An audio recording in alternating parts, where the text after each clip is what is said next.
Namhlanje ijaji uNkosinathi Chili libeke izathu zokuchitha isicelo sesibili sowayengumengameli wakuleli uJacob Zuma sokushenxisa uBilly Downer ecaleni abhekene nalo lokuthengwa kwezikhali eFrance.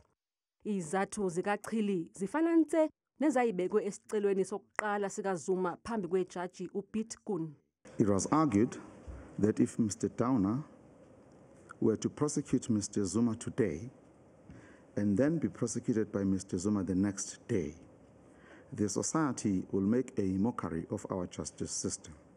Umshushisi uBilly Downer ucele inkantolo ingazivumeli izinsuku eziceliwe zokuthi icala liqale ukulalelwa ngo-2025. Uthi leli cala alikwazi ukuthi lokhu libambezeleka ngenxa yamaqhinga kaZuma. We cannot simply carry on moving the trial on to accommodate a long series of appeals which take sometimes years up to the SC and the Constitutional Court, so we will argue. INPA ithi iyakweseka ukuthi icala liqhubeke naphezu kwesicelo sikaZuma.